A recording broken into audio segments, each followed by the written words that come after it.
ہمارے چینل جاوید اسلم اسلامی میں خوش آمدید۔ ہمارے آج کی ویڈیو کا موضوع ہے قرآن کی روشنی میں جھوٹ سے متعلق کیا ارشادات ہیں۔ سورہ حج آیت نمبر 30 فَاجْتَنِبُوا الرَّجْسَ مِنَ الْأَوْثَانِ وَاجْتَنِبُوا قَوْلَ الزُّورِ، پس بتوں کی گندگی سے بچو اور جھوٹی بات سے بھی بچو۔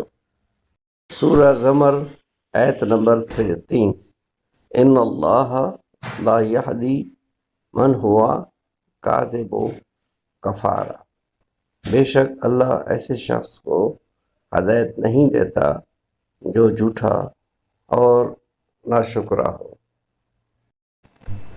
احادیث نبی صلی اللہ علیہ وسلم میں جھوٹ کی مذمت۔ حضرت عبداللہ بن مسعود رضی اللہ تعالیٰ عنہ سے روایت ہے، رسول اللہ صلی اللہ علیہ وسلم نے فرمایا، جھوٹ گمراہی کی طرف لے جاتا ہے اور گمراہی جہنم کی طرف لے جاتی ہے۔ بحوالہ بخاری و مسلم۔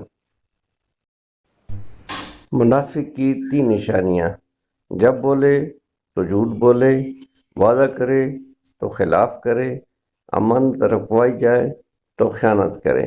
بحوالہ بخاری و مسلم۔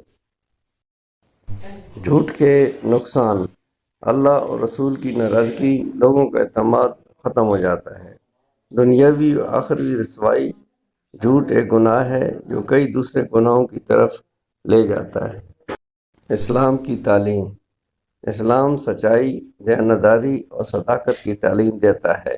رسول اللہ صلی اللہ علیہ وسلم کو نبوت سے پہلے الصادق اور الامین کے لقب سے یاد کیا جاتا تھا۔ پیارے ساتھیو، یہ تھی آج کی ویڈیو جھوٹ سے متعلق، یعنی کہ جھوٹ کتنا بڑا گناہ ہے۔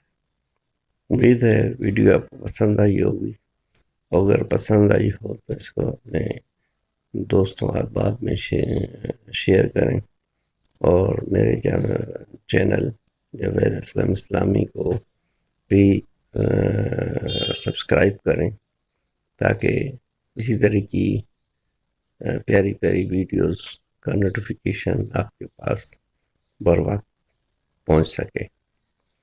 آپ کا تعاون کا بہت بہت شکریہ۔ اللہ حافظ۔